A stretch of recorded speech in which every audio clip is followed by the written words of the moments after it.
Good morning বন্ধুরা, তোমরা সবাই কেমন আছো? আশা করি সবাই ভালো আছো এবং সুস্থ আছো। আমরাও ভালো আছি। আর বাইরে দেখো মেঘলা ওয়েদার। আর আজকে হচ্ছে মামা 3.5 মাসের ভ্যাকসিন, আজকে 16ই আগস্ট। তো মাম্মা ঘুম থেকে উঠে গেছে, উঠে বাবার সাথে গল্প করছে। তারপর তো উঠে গেছে, ওকে স্নান সব ওষুধ খাইয়ে রেডি করে নিতে হবে, কারণ ভ্যাকসিন দিয়ে সে তো স্নান করাতে পারবো না, তাই ওকে এখনই সব কিছু করিয়ে নিতে হবে। হাই তুলছে।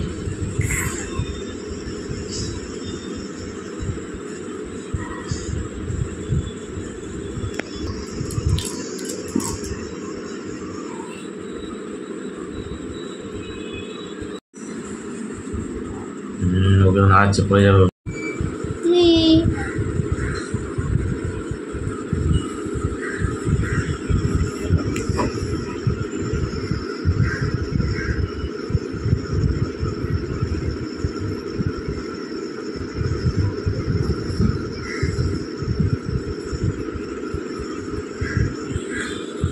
এখানে গরম জল বসিয়ে দিয়েছি, আর হাতে নিয়েছি শ্যাম্পু। তো মাম্মাকে আজকে শ্যাম্পু দিয়ে স্নান করিয়ে নেবো।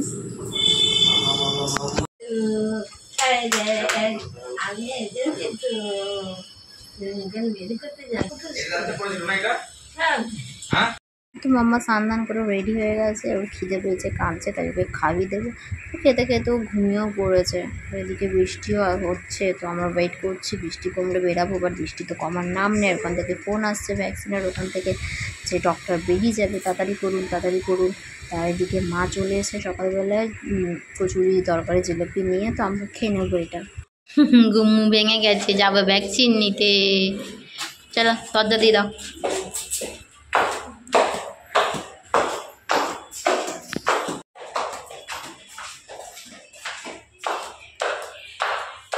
তো উবের বুক করেছি, উবের আসছে, দেখি বৃষ্টি হচ্ছে। বৃষ্টির মধ্যেই মামাকে নিয়ে যেতে হচ্ছে, কারণ 16ই আগস্টই দেবে, 17ই আগস্ট দেবে না, কারণ এখন ডক্টরদের স্ট্রাইক চলছে। তো এখানে যে ঘটনাটা ঘটেছিল হসপিটালে ডক্টর যে জন্য স্ট্রাইক চলছে, তো হবে না, তার জন্য বৃষ্টির মধ্যেই যেতে হচ্ছে ওকে নিয়ে ভ্যাকসিন দেওয়াতে। ভাইরে ভালোই বৃষ্টি পড়ছে। তো মামা এখন আমার কোল থেকে পাপার কোলে গেছে, তখন আমার কোলে ছিল, এখন পাপা কোলে নিয়ে বসে আছে মামাকে। আরজি করলেন ডক্টরের সাথে যা হয়েছে, তারপর তো এই স্ট্রাইক চালু হয়ে গেছে ডক্টরদের। তো মাম্মাকে ওয়েট মেশিনে দেখা মাত্র কান্না শুরু হয়ে গেছে, ওখানে কোলে থাকবে। তো ওয়েট মাপা হয়ে গেছে। তো এবার ওর আগে একটা বাচ্চা ছিল, ওর ভ্যাকসিন হচ্ছে, তো ওকে দিয়েছে। তো বাবা আমি তো অন্যদিকে ঘুরে গেছি, দেখা যায় না, এত কষ্ট হয়, বাচ্চাগুলো কাঁদছে। এবারে মাম্মামের পাল্লা, তো মাম্মামকেও দিয়ে দিয়েছে। বাবা ইচ্ছা, আমি তো সহ্য করতে পারছি না। তারপর গাড়ি বুক করে নিয়েছি, বাড়ি যাচ্ছি, তাও বৃষ্টি কমার নাম নেই, বৃষ্টি পড়ে যাচ্ছে।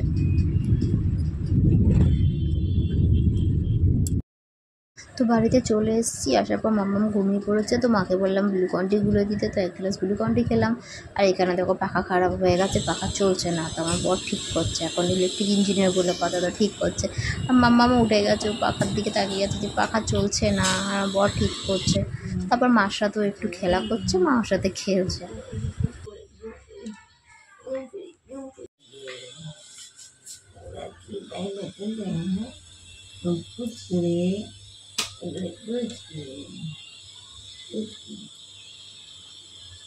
পায়ের এই জায়গাটা দিয়েছে ভ্যাকসিন, 2 পায়ে।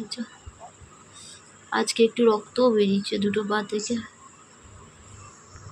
তো আমরা তখন ভেজ খাচ্ছি, তোমরা তো জানোই আমার ভাসুরের মেয়েটা মারা গেছে, তার জন্য ভেজ খাওয়া হচ্ছে। তো কী করবো, তার জন্য সয়াবিন দিয়ে ফ্রাইড রাইস বানিয়ে নিচ্ছি।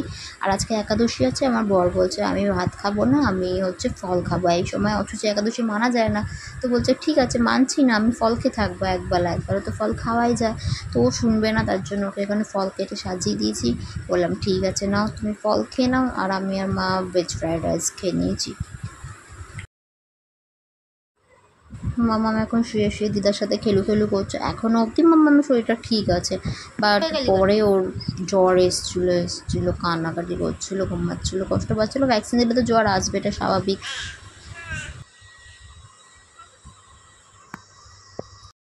তো মাম্মামের জ্বর মাপলাম 99 ছিল, কিন্তু ব্যথাতেও কষ্ট পাচ্ছে। মেয়েটাকে দেখো কেমন ঝিমিয়ে পড়েছে। সারাদিন যে বাচ্চাটা হাসি খুশি থাকে, তো বাচ্চা ভালো না থাকলে মার মনে তো ভালো থাকে না, কী করবো। তারপর একেবারে ডাইরেক্ট রাত্রিরে এসেছি।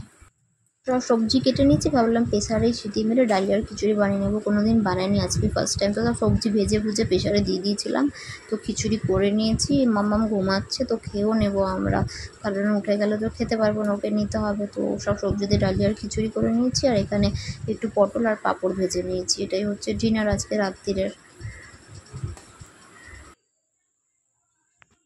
গরম খিচুড়ি ভাজা নিয়ে বসে পড়েছি খেতে। কেমন হয়েছে বলো? ভালো হয়েছে।